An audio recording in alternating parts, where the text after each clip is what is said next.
दोस्तों, क्या आप जानते हैं बुध हमारे सोलर सिस्टम का सबसे छोटा ग्रह है और हर एक बीतते दिन के साथ ये और ज्यादा छोटा होता जा रहा है। और क्या आपको पता है, जुपिटर यानी बृहस्पति आकार में इतना बड़ा है कि इसके अंदर हमारे सौर मंडल के बाकी सभी ग्रह 2 बार समा सकते हैं। हमें यकीन है आपको ये बातें पहले से पता नहीं होंगी।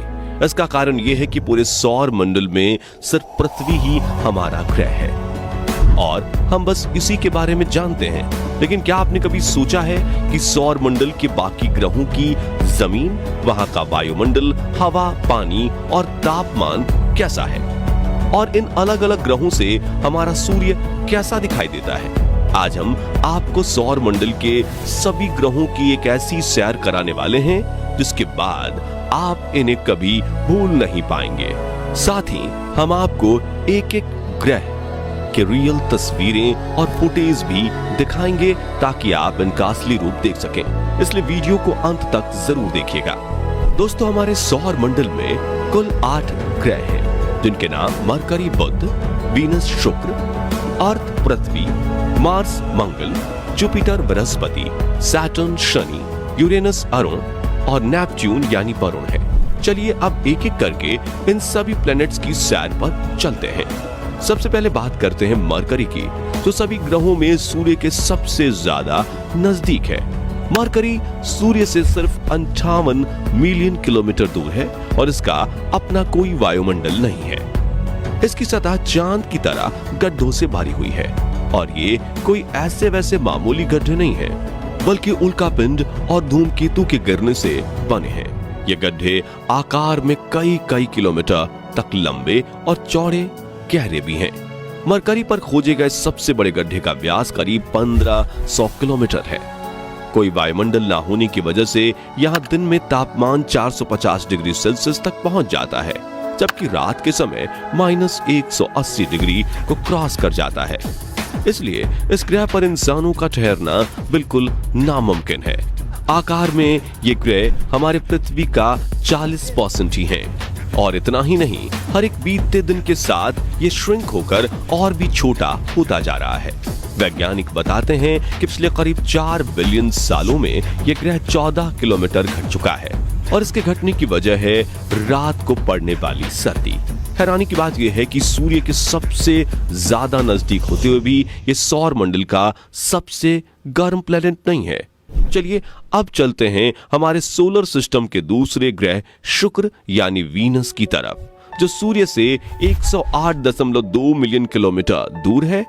वीनस हमारे सौर मंडल के उन 2 अनोखे ग्रहों में से एक है जो अपने अक्ष पर उल्टा यानी पूरब से पश्चिम की ओर घूमते हैं। ये हमारे सौर मंडल का सबसे गर्म ग्रह है और इसका वायुमंडल सल्फ्यूरिक एसिड के बादलों से बनी कई कई किलोमीटर मोटी परतों से ढका रहता है।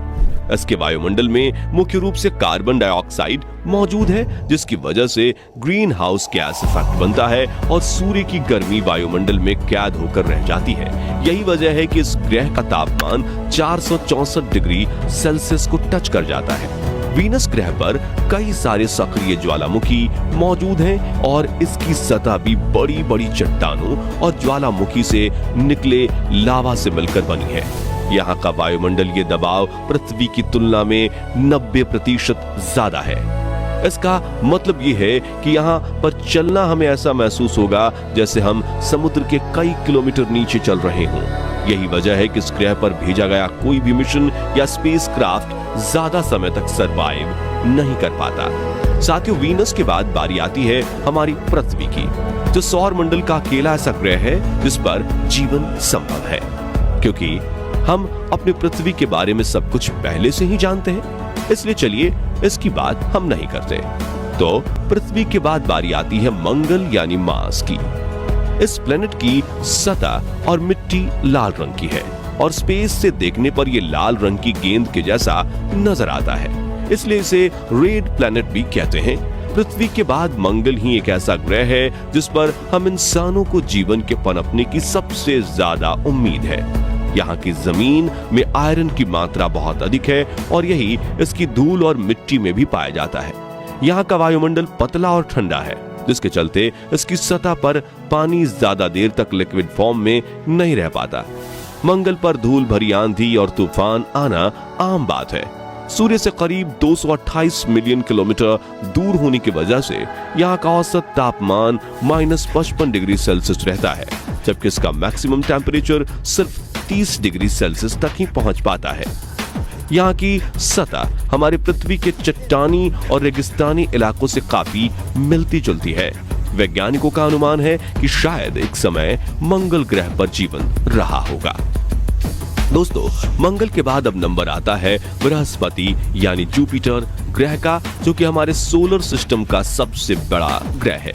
इसके आकार का अंदाजा आप इसी बात से लगा सकते हैं कि इसके अंदर 1300 पृथ्वी समा सकती है। जुपिटर एक गैस जायंट है, जिसका मतलब है कि यह कोई ठोस सतह वाला ग्रह नहीं है, और यह ग्रह सिर्फ गैस है और उसमें मौजूद तरल से मिलकर बना हुआ है।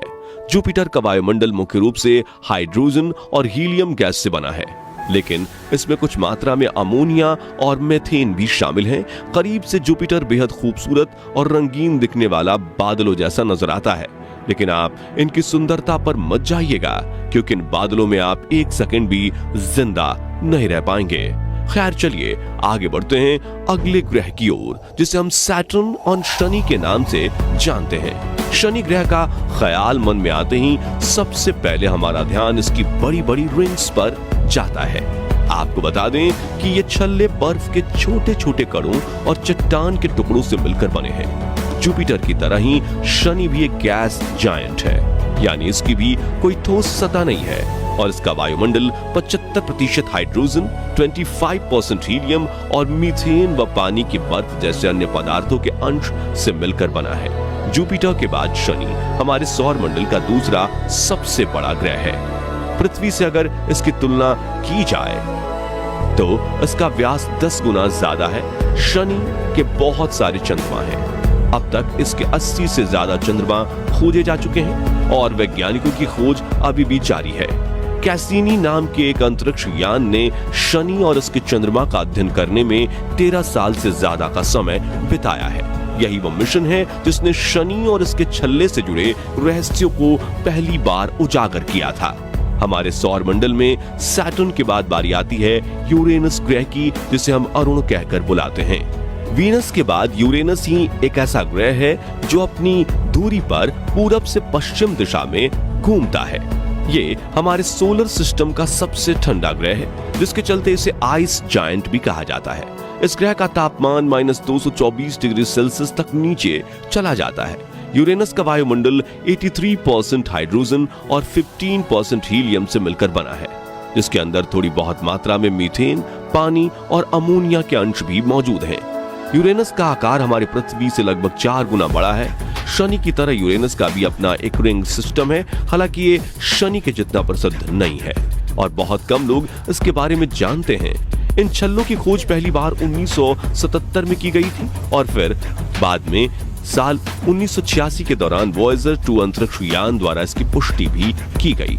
तो चलिए इस सफर में आगे बढ़ते हुए हम बात करते हैं हमारे सौर मंडल के 8वें यानी आखिरी ग्रह नेपच्यून, जिसे वरुण कहा जाता है, इसके बारे में। यूरेनस की तरह नेपच्यून का भी अपना एक रिंग सिस्टम है और अब तक इसकी 5 रिंग्स को खोजा जा चुका है। व्यास की दृष्टि से देखें तो यह हमारे सोलर सिस्टम का चौथा सबसे बड़ा ग्रह है। नेपच्यून का वायुमंडल 72% हाइड्रोजन, 25% हीलियम और थोड़ी बहुत मीथेन गैस से मिलकर बना है। आकार की बात करें तो ये पृथ्वी से लगभग 4 गुना बड़ा है और ये भी एक आइस जायंट है। इसकी वजह यह है कि इसका एवरेज टेम्परेचर -200 डिग्री सेल्सियस के आसपास रहता है। जैसा कि हमने बताया, यह हमारे सौर मंडल का आखिरी ग्रह है, जिसके चलते सूर्य से इसकी दूरी 4.495 बिलियन किलोमीटर है। साथ ही हमारी पृथ्वी से भी ये 4.3 बिलियन किलोमीटर दूर है। यही वजह है कि वॉयेजर 2 एकमात्र ऐसा मिशन है जो आज तक इस ग्रह पर भेजा गया है। तो दोस्तों, आज के इस वीडियो में बस इतना ही। वीडियो अच्छी लगी हो तो इसे लाइक और शेयर जरूर करें। साथ ही ऐसे ही कमाल के इंफॉर्मेटिव वीडियोस देखने के लिए चैनल को सब्सक्राइब और फेसबुक पेज को फॉलो जरूर कर लीजिएगा। वीडियो अंत तक देखने के लिए धन्यवाद।